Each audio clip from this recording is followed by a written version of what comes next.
Hello friends, welcome to my channel. দেশ এবং দেশের বাইরে থেকে যারা আজকে আমার ভিডিওটি কন্টিনিউ করেছেন প্রত্যেককে কমল হোসেন ব্লগ ইউটিউব চ্যানেলে স্বাগতম। তো ফ্রেন্ডস, আজকে আমি আলোচনা করব টবের গাছে কিভাবে জাম্বুয়া ফলাবেন। জাম্বুয়া অর্থাৎ বাতাবি নেবু।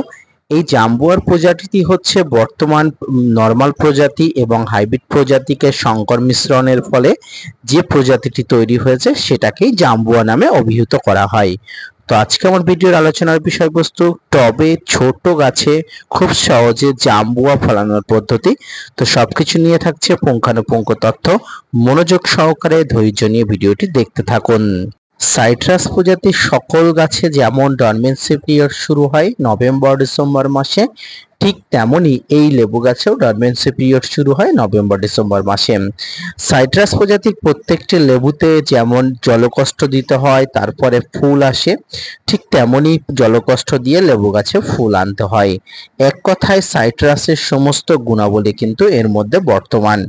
তো নভেম্বর-ডিসেম্বর মাসে এই লেবু গাছে সমস্ত পাতা ঝরে যাওয়ার মতো অবস্থা হয় এবং জলকষ্ট দিয়ে গাছে যখন প্রথম ফুল আসে সেই ফুল থেকে কিন্তু এই লেবুগুলো পাওয়া যায়। এই ফুল থেকে কিন্তু খুবই অল্প সংখ্যক লেবু পাওয়া যায়, কারণ গাছটি ছোট আর গাছ ছোট হওয়ার কারণে সমগ্র ফুলগুলো ঝরে পড়েছিল। অল্প কিছু ফুল ছিল যে ফুলগুলো থেকে সঠিকভাবে পরাগায়ন হয়ে ফলটি তৈরি হয়েছিল। তো আপনারা যাদের টবে এই ধরনের ছোট্ট জাম্বুয়া গাছ থাকবে, আপনারা অবশ্যই ফুল আসার আগে একবার ভালো মানের পিজিআর স্প্রে করে দেবেন এবং ফুল থেকে গুটি ধরলে আপনারা আর একবার ভালো মানের পিজিআর স্প্রে করে দেবেন। এরপরে আপনার নভেম্বর-ডিসেম্বর মাসে যে লেবু গাছে খাবার দিয়ে দিতে হয়, অর্থাৎ ডরমেন্সি পিরিয়ডের আগে লেবু গাছের খাবার দিয়ে দিতে হয়, তারপর পরই আর গাছে কোনো খাবার দেওয়া চলবে না। এরপরে লেবু গাছের গুটিগুলো যখন মোটামুটি একটা পর্যায়ে চলে আসে সেই সময় মোটামুটি খাবার দেওয়ার প্রয়োজন হয়ে পড়ে।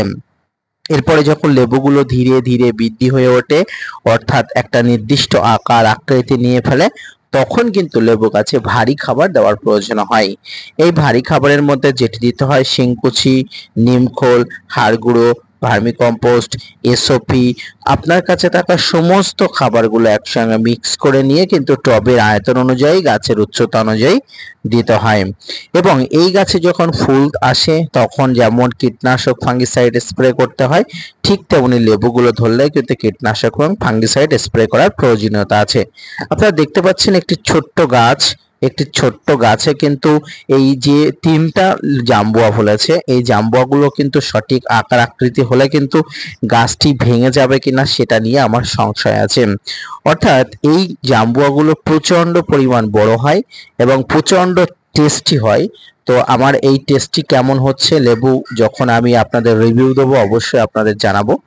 আমি চাইবো আপনাদের প্রত্যেক ছাদ বাগানি হিসাবে আপনারাও একটা টবের গাছে জাম্বুয়া ফলাবেন, যে গাছটিতে খুব সহজেই জাম্বুয়া পাওয়া যায় এবং সামান্য পরিচর্যাতে কিন্তু এই ধরনের জাম্বুয়া ফল ফলাতে পারবেন। তো ফ্রেন্ডস, এরপরে আপনারা লেবু যখন সঠিক আকার আয়তন হবে আপনাকে কীটনাশক স্প্রে করতে হবে এবং সাইট্রাস প্রজাতির লেবু গাছে অর্থাৎ সাইট্রাস প্রজাতির গাছগুলোতে প্রচুর পরিমাণ কীট পতঙ্গের আক্রমণ ঘটে। এই কীটপতঙ্গের আক্রমণ থেকে রক্ষার জন্য আপনাকে সাইপারমেথ্রিন গ্রুপের প্রোফেক্স সুপার কীটনাশকটি খুব ভালোভাবে ব্যবহার করতে হবে এবং লেবুর গুঁটোগুলো সঠিকভাবে আকার আকৃতি আসার জন্য আপনাকে যে একটি ভালো মানের মাইক্রোনিউট্রিয়েন্টও ব্যবহার করতে হবে। এই ভালো মানের মাইক্রোনিউট্রিয়েন্ট মধ্যে যেটি আছে সেটি হচ্ছে বোরন। এই বোরন 1 লিটার জলে 1 গ্রাম নিয়ে অবশ্যই আপনাকে 10 দিন অন্তর অন্তর ফল ধরা গাছে স্প্রে করে দিতে হবে।